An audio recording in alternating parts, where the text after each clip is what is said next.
नमस्कार दोस्तों, जय माता दी।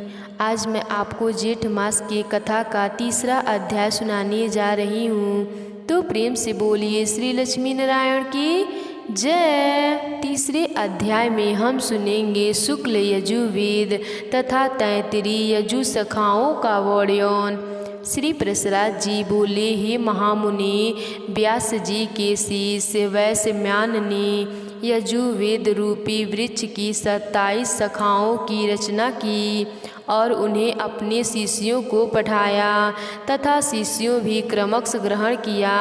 हे दीप्ज, उनका एक परम धार्मिक और सदैव गुरुओं में सेवा तत्पर रहने वाला शिष्य ब्रह्मरात का पुत्र याज्ञवल्क्य था।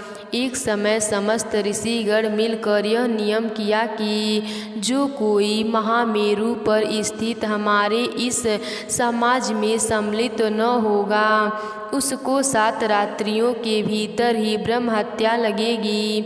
हे दीप्ज, इस प्रकार मुनियों ने पहले जिस समय को नियत किया था उसका केवल एक वैश्यमान ने ही अतिक्रमण कर दिया।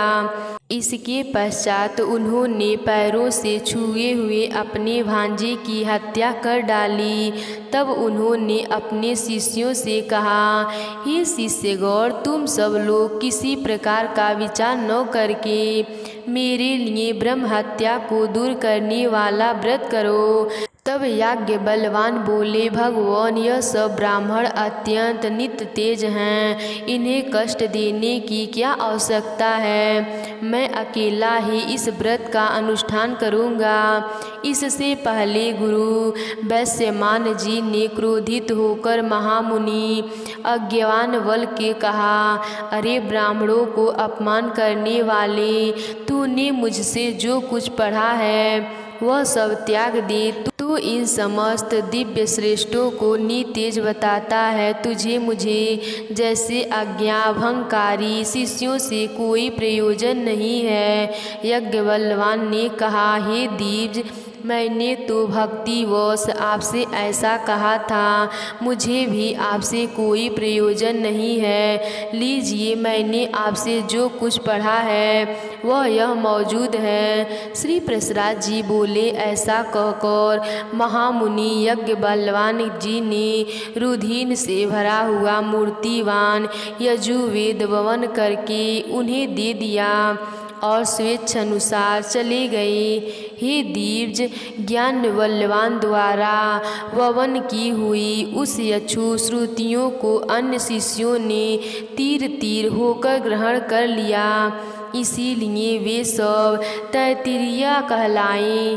हे मुनि सत्तम, जिन विप्रगण ने गुरु की प्रेरणा का ब्रह्म हत्या दंततर याज्ञवल्क्य ने भी यजुर्वेद की प्राप्ति इच्छा से प्राणों का संयम कर शयन चित्त से सूर्य भगवान की स्तुति की। याज्ञवल्क्य जी बोले, अतुलित तेजस्वी मुक्ति के द्वार स्वरूप तथा वेद्य रूप से तेज के संपन्न ये ऋषि यजु तथा साम रूप से सभी दातवेदियों को नमस्कार है, जो अग्नि और चंद्रमा रूप को जगते कारण और सुगमन नामक परम तेजों को धारण करने वाले हैं। उन भगवान को भास्करों को नमस्कार है। कला, काष्ठ, निमेष आदि काल ज्ञान के कारण तथा ध्यान करने योग परब्रह्मा के रूप विष्णु में श्री सूर्य देव को नमस्कार है, जो अपनी किरणों से चंद्रमा को पोषित करते हुए देवताओं को तथा स्वाधार रूप से अमृत से प्रीति गणों को तृप्त करते हैं। उन तृप्ति रूपी सूर्य देव को नमस्कार है, जो हिम जल और उष्णता के कारण अर्थात शीत, वर्षा और ग्रीष्म आदि ऋतुओं के कारण हैं और जगत का पोषण करने वाले हैं। उन त्रिकाल मूर्ति विद्वान भगवान को सूर्य देव को नमस्कार है, जो जगतपति इस संपूर्ण जगत के अंधकारों को दूर करते हैं। उन सत्य मूर्तिधारी विश्वान भगवान को नमस्कार है, जिनके उदित हुई बिना मनुष्य सत्कर्म प्रवृत्ति नहीं हो सकते और जल शुद्धि कारण नहीं हो सकता, उन भास्वर देव को नमस्कार है। जिनके कारण समूह का स्पर्श होने पर लोक कर्मानुष्ठान के योग होता है, उन पवित्रता के कारण शुद्ध स्वरूप सूर्य देव भगवान को नमस्कार है। भगवान सविता, सूर्य, भास्कर और विवस्वान को नमस्कार है। देवता आदि समस्त भूतों को, आदिभूत आदित्य देवों को बारंबार नमस्कार है। जिनका तेजमय रथ है, ध्वजाएं हैं, जिन्हें अमर अस्वर्णगर वहन करते हैं तथा जो त्रिभुवनों को प्रकाशित करने वाले नेत्र रूप हैं, उन सूर्य देवों को मैं नमस्कार करता हूँ। श्री प्रसराज जी बोले,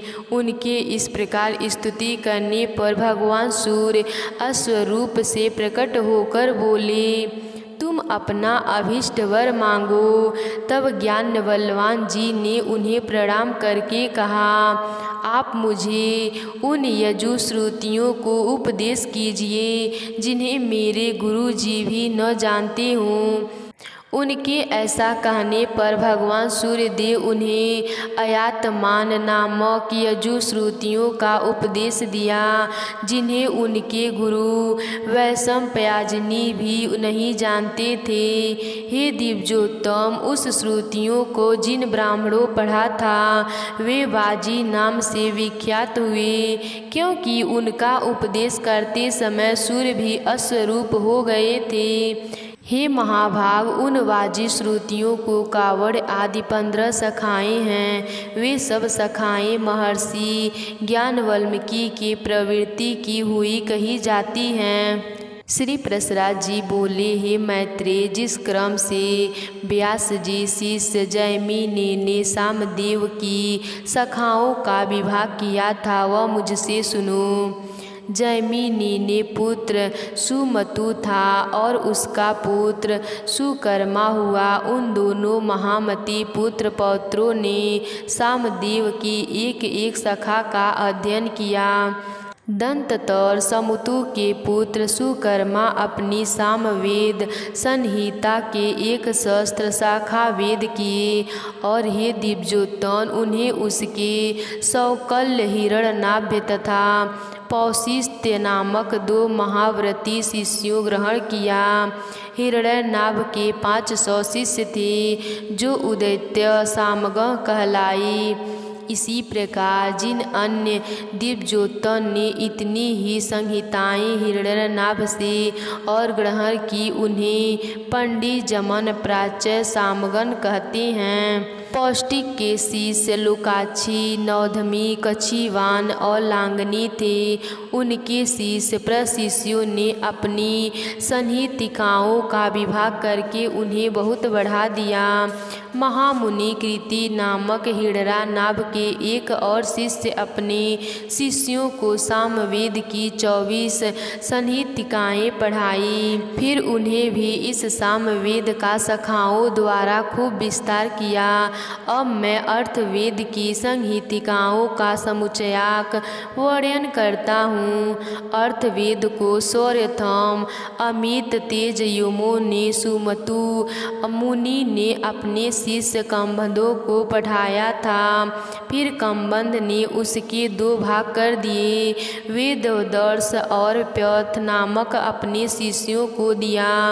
हे दिव्योत्तम, वेद दर्शन के शिष्य मेघ, ब्रह्मवली, सौकालिन्य और पीपल थे। हे दिव्योम, पथ्य के भी जाबवली, मुकुदादि और सौनक नामक 3 शिष्य थे जिन्होंने संहितिकाओं का विभाग किया। सौन के भी अपने संहितिकाओं का 2 विभाग करके उनमें से एक प्रभु को तथा दूसरी संधक नामक अपने शिष्य को दी। संध्व से पढ़कर मुनि केशव ने अपनी संहिता के पहले 2 और फिर 3 विभाग किए। नक्षत्र कल्प, वेद कल्प, संहिता कल्प, अग्नि सर्वकल्प और शांति कल्प उनके रचे हुए यह 5 विकल्प अर्थवेद के संहितिकाओं का सर्वश्रेष्ठ है। दंत पुरा अर्थ विरासद व्यास जीव आख्यान उपाख्यान गाथा और काल्पशुद्धि के सहित पुराण संहिति की रचना की। रोमहर्षक सूत व्यास जी के प्रसिद्ध शिष्य थे। महामती व्यास जी उन्हें पुराण संहिता का अध्ययन कराया। उन सूत जी के सुमति अग्निवर्षा मित्रायु संपयायन अकृतवर्त और सावीर यह 6 शिष्य थे। कश्यप गोत्री अकृति वर सावीर और सांसपायन यह तीनों संहिकर्ता हैं। उन तीनों संहिकर्ताओं का आधार एक रोमहर्षणी जी की संहिता है। हे मुनि, इन चारों संहिताओं को सारभूत मैंने यह विष्णु पुराण का संहिता बनाई है। पुराण यज्ञ पुरुष कुल 18वां पुराण बतलाते हैं। उन सब में प्राचीनतम ब्रह्म पुराण है। प्रथम पुराण ब्रह्म है, दूसरा पद, तीसरा वैष्णव, चौथा सैं, 5वां भागवत, 6वां नारद और 7वां मार्कंडेय है। इसी प्रकार 8वां आग्नेय, 9वां भविष्यत, 10वां ब्रह्म वैद्यत और 11वां पुराण लैंड कहा जाता है तथा 12वां, 13वां स्कंद, 14वां वामन, 15वां कौर्म और इसके पश्चात मात्स, गरुड़ और ब्रह्म पुराण है। हे महामुनि, यह ही 18वां पुराण है जिनके अतिरिक्त मुनि जनों ने और भी अनेक उपपुराण बतलाए हैं। इनमें सभी सृष्टि, प्रलय, देवता आदियों के वंश मंतव्य और भिन्न भिन्न राजवंशों के चरित्रों का वर्णन किया जाता है। हे मैत्रेय, जिस पुराणों का मैं तुम्हें सुना रहा हूँ वह पद पुराण के अंतर कहा जाता है। वैष्णव नामक महापुराण है। हे साधु श्रेष्ठ, इसमें सर्ग प्रतिसर्ग वंश और मंत्र आदि का वर्णन करते हुए सर्वतः केवल विष्णु भगवान का ही वर्णन किया गया है। 6 वेदांग, 4 वेद, मीमांसा, न्याय पुराण और धर्मशास्त्र, ये ही 14 विद्याएं हैं। इन्हीं में आयुर्वेद, धनुर्वेद और गंधर्व, इन तीनों को तथा चौथा अर्थशास्त्रों को मिलाकर लेने से कुल 18वां विद्याएं हो जाती हैं। ऋषियों के 3 वेद हैं। प्रथम ब्रह्मा ऋषि, द्वितीय देव ऋषि और फिर राजश्री। इस प्रकार मैंने तुमसे वेदों की शाखा शाखाओं का वेद, उनके रचयिता तथा शाखाओं के वेद के कारणों का भी वर्णन किया। इसी प्रकार समस्त मंत्रों में एक से शाखाओं से रहते हैं।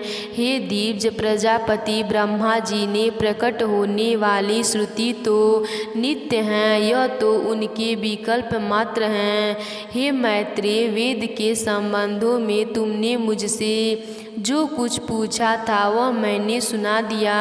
अब और क्या कहूँ। आज की कथा यहीं पर समाप्त होती है। तो प्रेम से बोलिए श्री लक्ष्मी नारायण की जय।